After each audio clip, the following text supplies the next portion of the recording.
I'm Nick Weymouth, your host.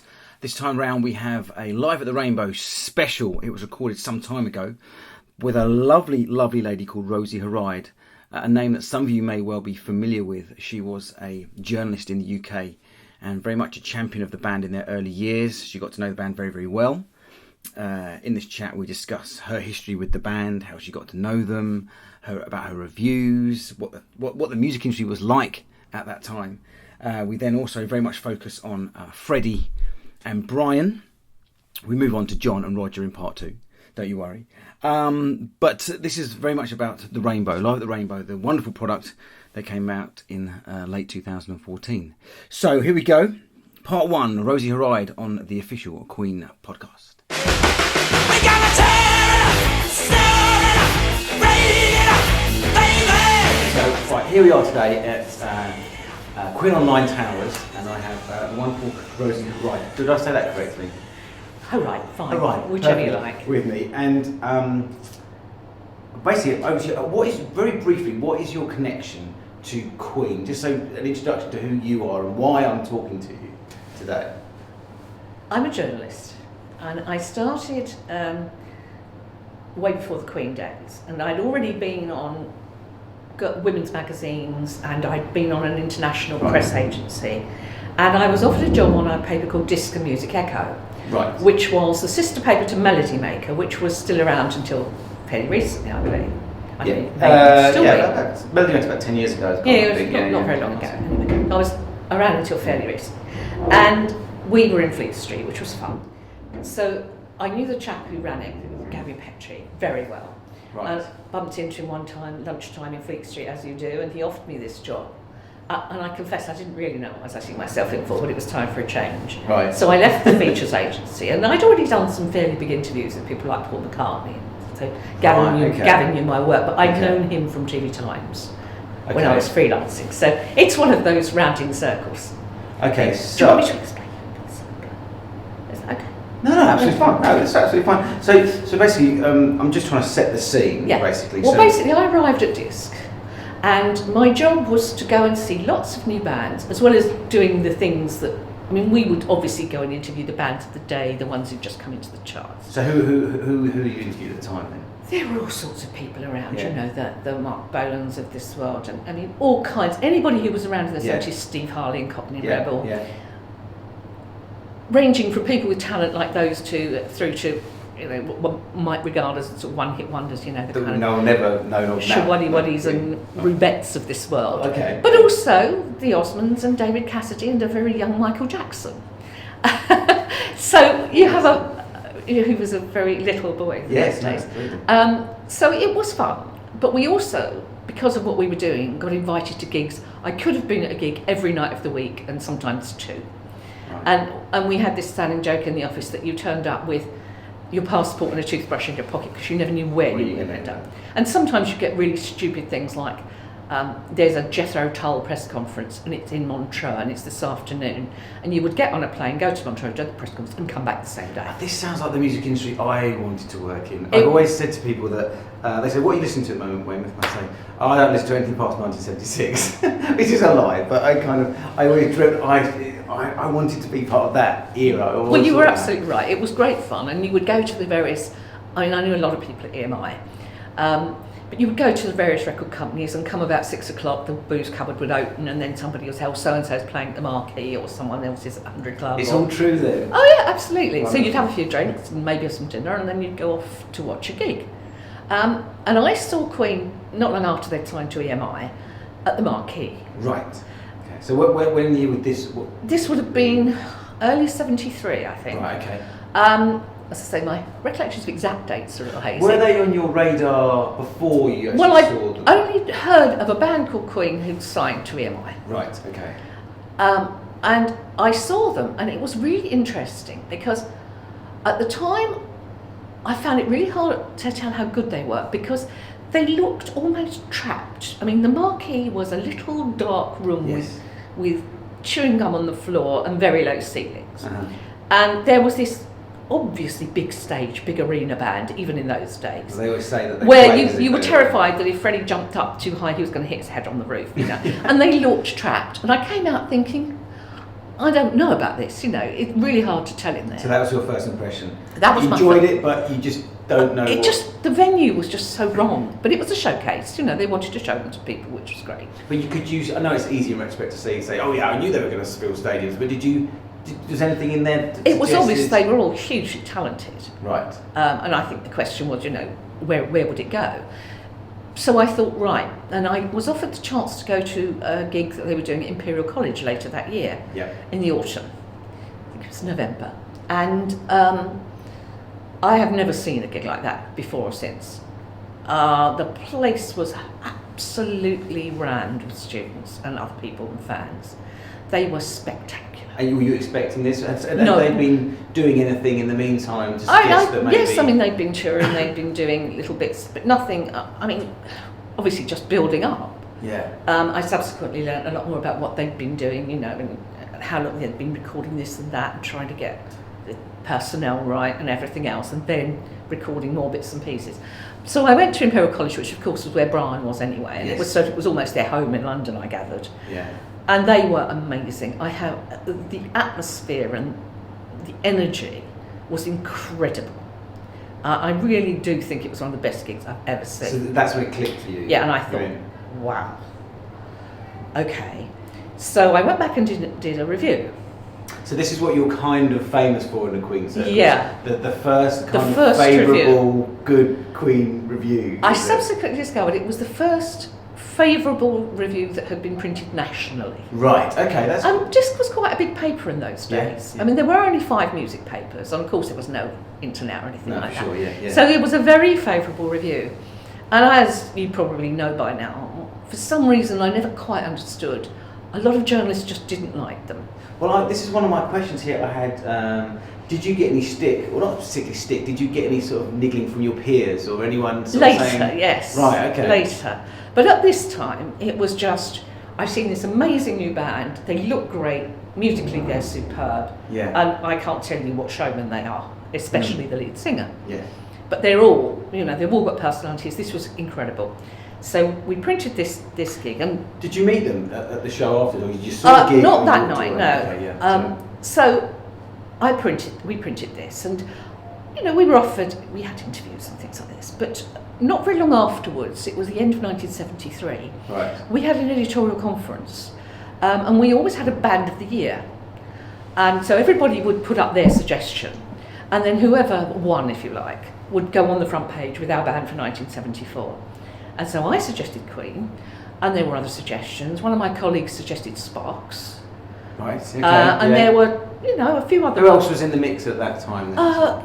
To be honest, I don't remember any. Those were the 2 that were the real contenders. There were some bands I'd never, never There's heard always that of. story that when Brian was offered a spot playing for Sparks. Yeah, and Isn't there? There's always story. that was later. He turned it down. Thank God. In fact, the journalist who suggested Sparks still owes me a £5 Oh, I see. because we had a bet as to which of the 2 bands would be bigger. Oh. So I'll get him one day. But anyway, Gavin, who liked Queen, having heard some recorded stuff since then, obviously, because Yeah. said, right, well, they look good. You say they're good. Let's go for it. So they were on, and I think that picture is still around. They were on our front cover in the black and white stuff Yeah. of the first issue of 1974, and Right. 7 Seas of Rye was a hit. I think about 6 weeks later. And from that point on, because the other journalists didn't seem to take to them, to be honest, they probably still don't, but they didn't like doing interviews. But in those days, it was very early days. And the thing I've always thought about Queen is that they are incredible perfectionists. Yes. And I think they didn't want to do a lot until they felt they got it right.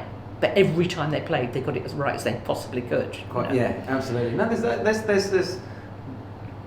a talent in that, I guess. Isn't Yeah. It sounds quite calculated, but I guess it's kind of, let's not say anything until we know what we're doing and Yeah. who we are and presenting ourselves. And unfortunately, from some journalists' point of view, they were also, or are also, incredibly intelligent. Yes. And so it wasn't, forgive me, but the run-of-the-mill put together band. It wasn't the Monkees or anything like that. This was something completely different. Felt maybe slightly threatened that they'd come up against someone who's clearly a bit smarter than. Well, yeah, and I mean, I think we weren't talking the Monkees. We were talking Led Zeppelin, if you know what I mean. And I think even on the much more important and sophisticated music papers than us, right. Maybe they did feel a bit threatened. I don't know. Maybe that's just my view because I liked the band and they didn't. But the brilliant thing from my point of view was that our editor Gavin had this fantastic policy that we know for a fact that bands hate it if you send a new journalist along and they say, "Oh, when did you get together?" And there's this sigh. A standard set of questions. And then you think, "Oh God." And because of the way the business was in those days, people were putting records out every 3 to 6 months, whatever.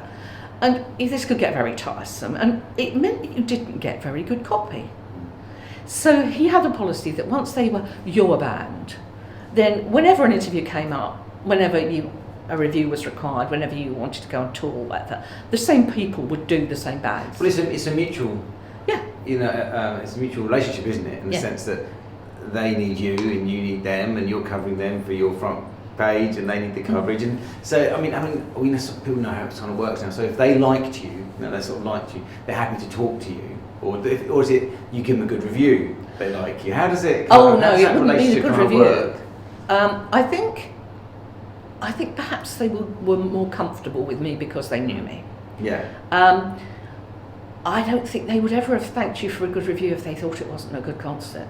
Okay, there were times when people would say, later on when people would say, "Should we go backstage?" And I think, maybe we'll wait a little while, I remember them arguing once about this, Brian and Roger, about whether, because my reviews tended to be favourable, because let's face it, they were very good. Well, you can't what lie, can you do? really. And this was the argument.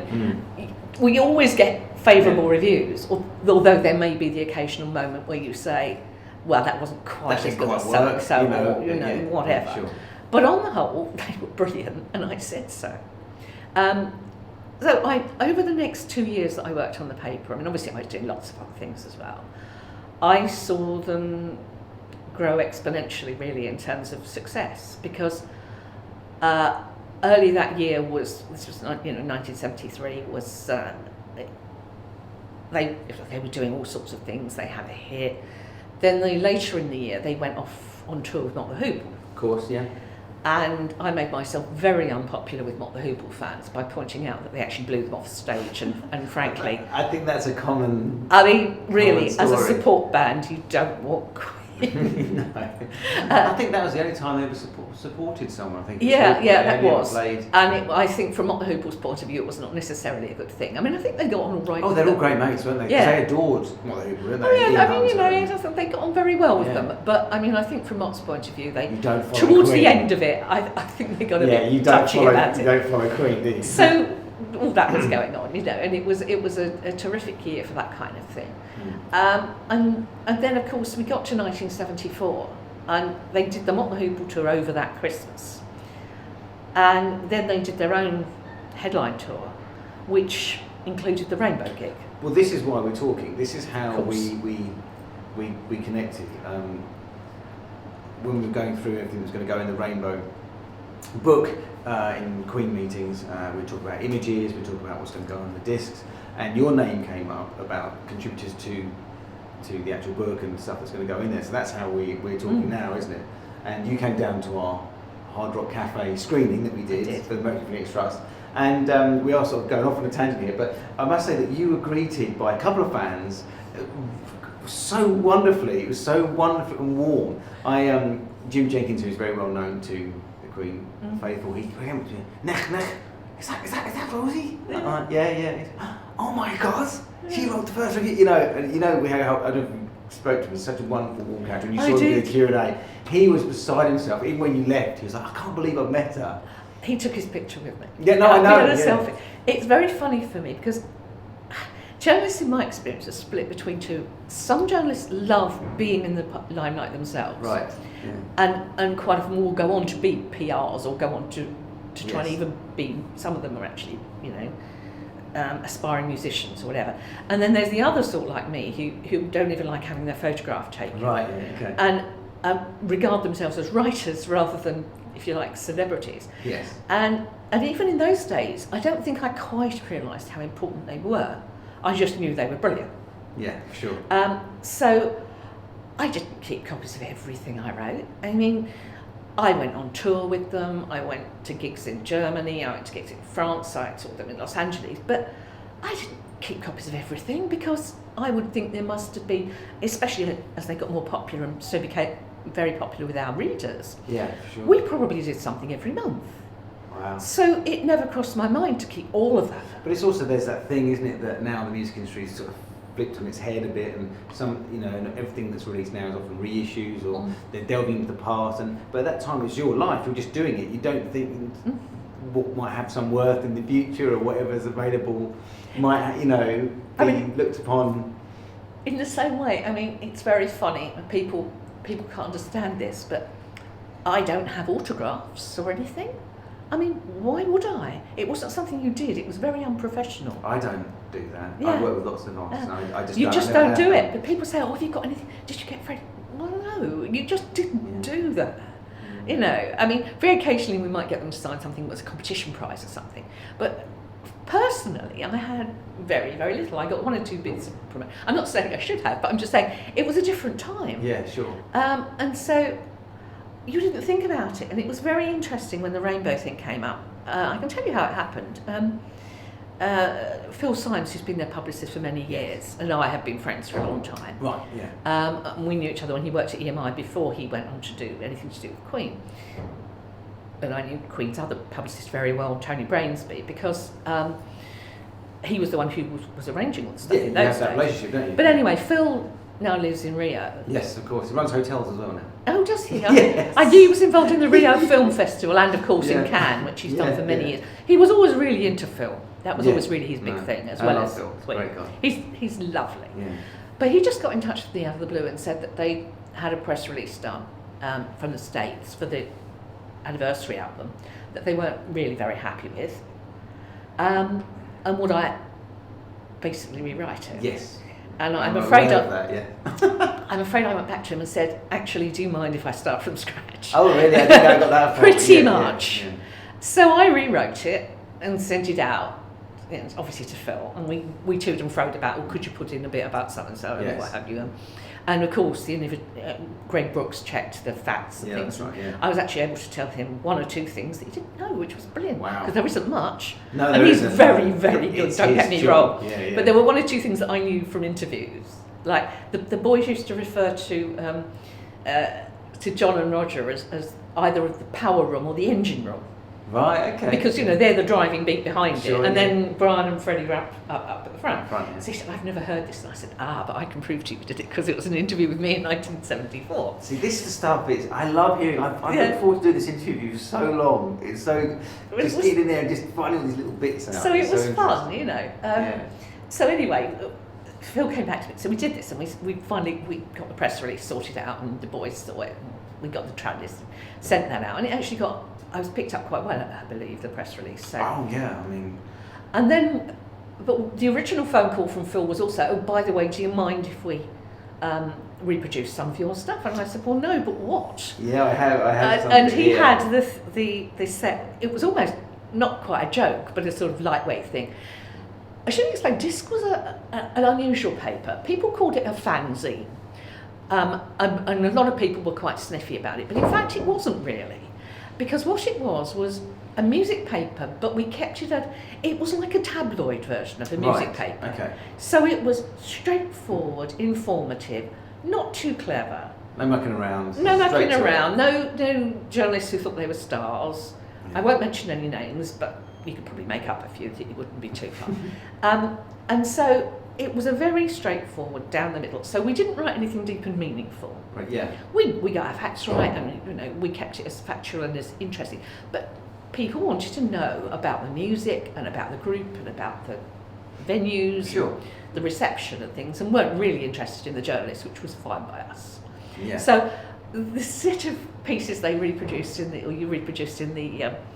the box set I think it was a queen a week, and we Yes. had one each, and they're very lightweight and very sort of fan oriented. No, but this is what I wanted to get to. Is I wanted to go through your thoughts of each band member roughly, and I have a quote from each of those, Right. and then you can roll from there. So I had from your article that was reproduced in the box set.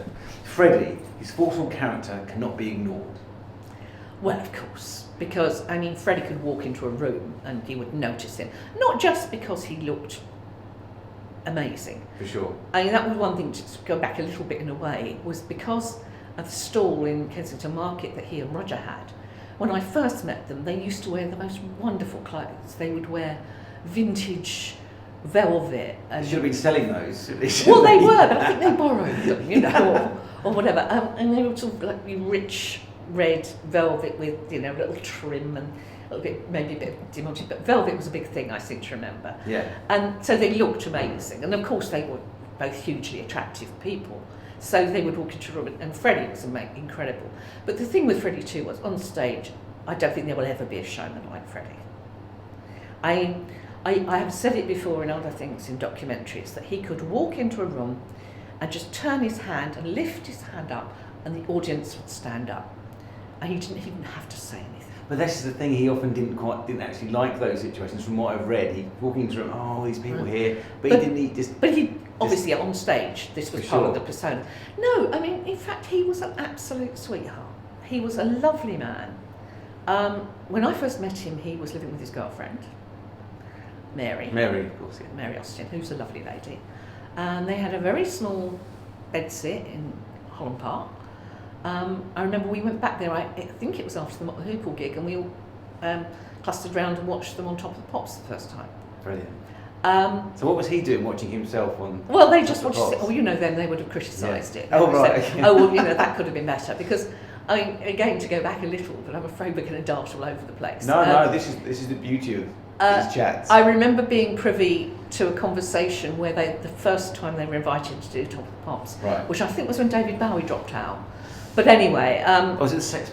anyway. Yeah, and no. Whenever it was relatively short notice, and they almost didn't do it because they were concerned they wouldn't be able to get the sound right.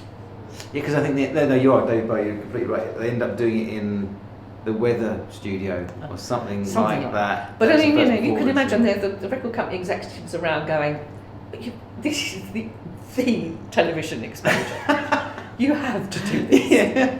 And I'm going, well, if we can't get it right, we're not going to do it.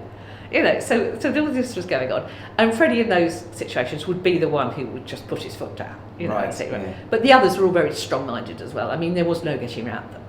I mean, For sure. if there hadn't been a way to make it sound right, I seriously think that they may not have done it. Wow. But Freddie, as I say, he really was such an unusual character because he was obviously very artistic. He was very unusual, but then there was a really sweet, lovely guy behind. I mean, if you went to a function, I remember being in New York, and he would, you know, they'd be doing a cluster of interviews, but he'd come round and check everybody was okay. Oh. You know, are you all right, dear? You know, are they looking after you? Have you got a drink? You know, and he was.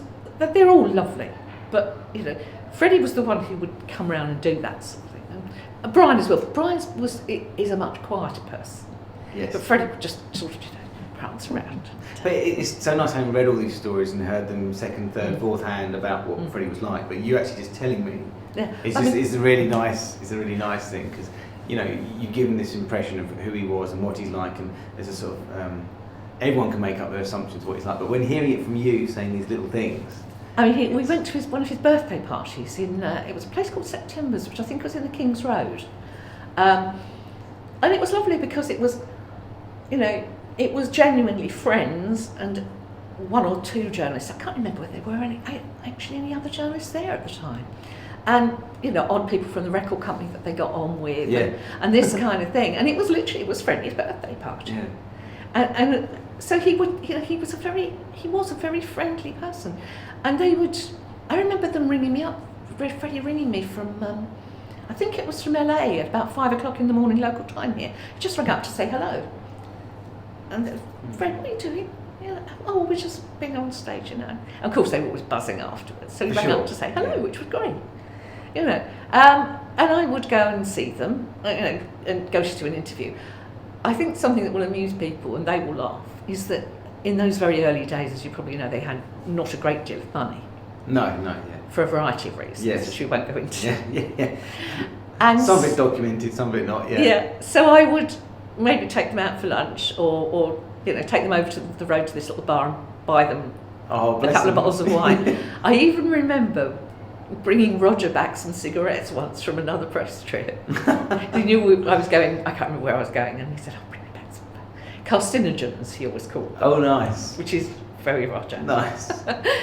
So they were really quite hard up when I would put this on my expenses, which was quite funny. Yeah. So you can't claim to be close to people. You're never close to them like friends and family, but in as much as anybody could be, I think I was regarded as one of the good guys rather than one of the bad guys, and I did see a lot of them. Yeah. I was going to say, you've written this review and you started to interview them regularly, you're giving them press, all that sort of thing. How did your relationship sort of develop with them? Obviously, it sounds like it became friendly. It wasn't just work. It became something else. Yeah. Which is quite unique sometimes, because you often know that they're the press, they're the band. There is a line somewhere, isn't there? That I think the thing is that journalists and artists are very wary of crossing that barrier. Yeah. And I think probably this is the only band where I actually did do that.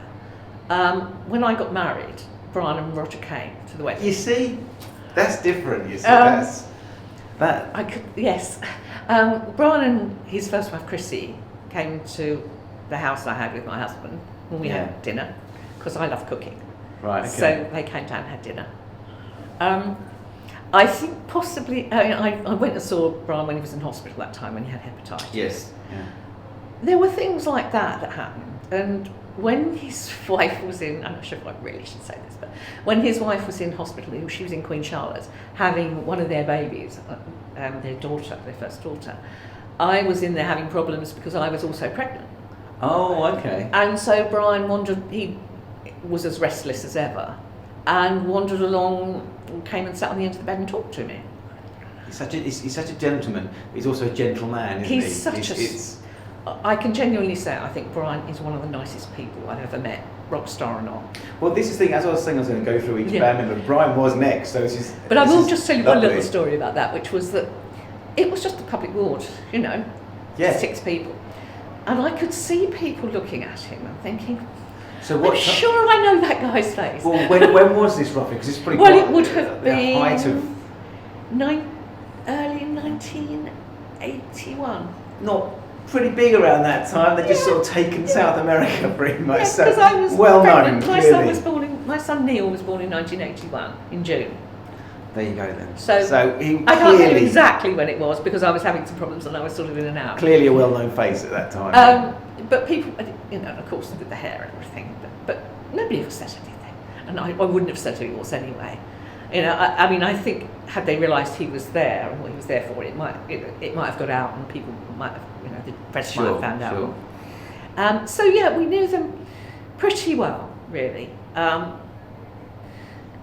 We went to each other's spots, but we went to Brian in particular's house. I mean, by this time, really, Freddie was sort of living a different lifestyle, and he was in the States a lot and things like that. Yes, he's flat there. Yeah. But certainly Brian, especially, and I still to this day, occasionally email Brian and things like that. So. Well, that completely tallies with the quote I was taking from your article. You were saying off stage he's quite charming and almost totally involved in his music. I mean, you basically. Before we even get into that far, you basically summed up the Brian I know as well. Yeah. It's kind of... It is true, although it was always quite funny because when you were on tour with them... Oh, we have to go back then. Well, so when did you go on tour with them? Oh, heavens, several times. Just several times. The gigs I remember going to Liverpool. I went somewhere else on the Mock the Hoop tour. I remember going to the Liverpool Empire. I remember going to Germany, which was hilarious. Right, okay. Because we were in Hamburg. And Freddie wanted to go down to the Reeperbahn, which is the red light district. Yep. And we went and had a look down there, which was quite funny. I am told, and I do not know if this is true, that he subsequently went back down there later on. Right, okay. And joined in, because in those days the rules were, they were basically new tableaus. And they were allowed to be nude as long as they didn't move. Oh, okay. It wasn't a sex show. Right.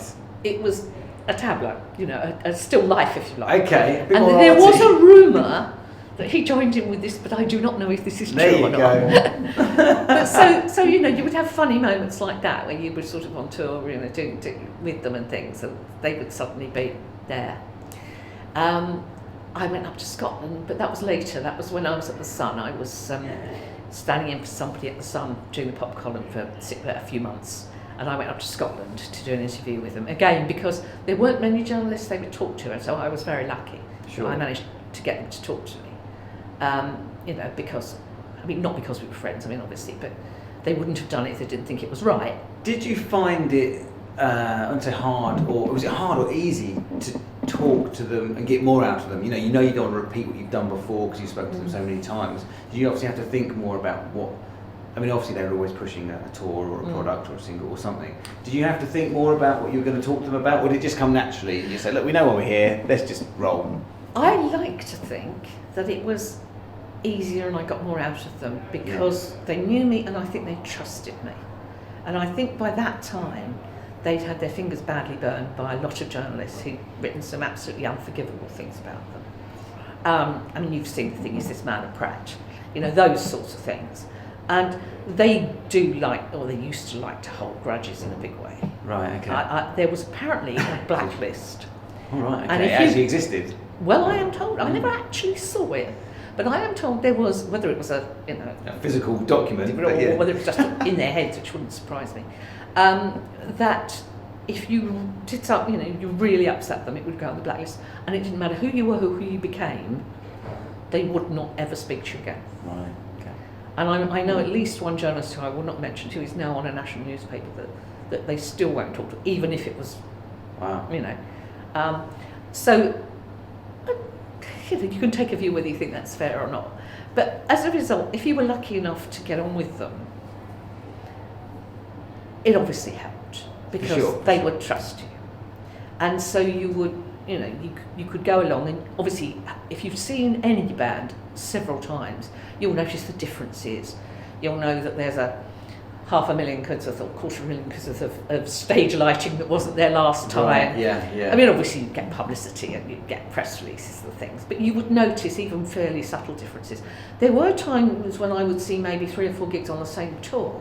Right. And that was obviously also very interesting because the response you would get in Liverpool might be different from the one you got in Bristol. And interesting, you know. yeah. So I like to think it helped a lot. I said there might be an argument that would say I was biased and that by this point I was obviously a fan, which I still am. Yes. But nevertheless, I like to think it helped. I really do like to think that establishing a relationship with them helped a lot, you know, in terms of what we got. And we really did get a lot of very good coverage for them, you know, and the fans loved it.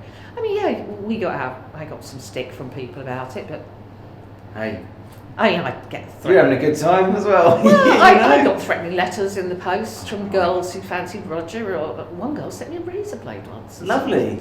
Delightful. And one journalist took me to task when we were waiting to do some interviews one day, who was from one of the cool papers. Proper music magazine. Proper music papers. And was very sarcastic about it. Wow. Like I care. You know, water off a duck's back, I'm afraid.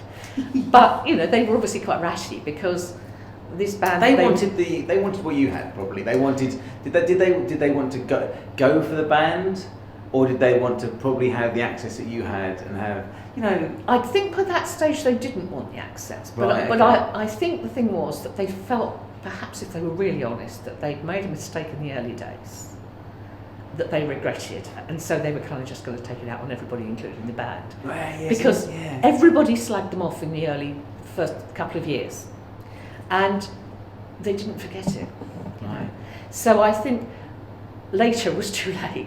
It's so funny how so many bands or fans, it's come right round. I mean, Queen were a people's band. I think it's clearly acknowledged in that the people made that decision. The people put them where they were because they were brilliant. They loved the songs. But so many people cite Queen now as influences that never used to before. Or it's suddenly very cool to like Queen. You know what I mean? It's funny. Even I've noticed this in the 12 years I've worked with the band. I always knew they're massive and great songs, but they pop up more and more now because there's probably less and less huge influential bands than there used to be. You know, it's like, well, that's right. You know, and I mean, nobody gave them anything they didn't earn. They worked really hard with very little money for a long time. Sure. But still wouldn't accept anything except the best, you know, to do their best. And I mean, they paid their dues, to quote an old phrase. They played, you know, tiny venues and venues in the middle of nowhere. And I mean, they were no one-hit wonders. And as you say, they built a fan base that grew and grew and grew and grew. And it was the fans who made them a success. I'm not convinced that publicity really made much difference. I think they would probably be enormous if nobody had ever written about them. Seriously, because I just think they were that good. Romantic, can we do it again? Can we do it again sometime? I'd like that too. Seaside rendezvous. Give us a kiss.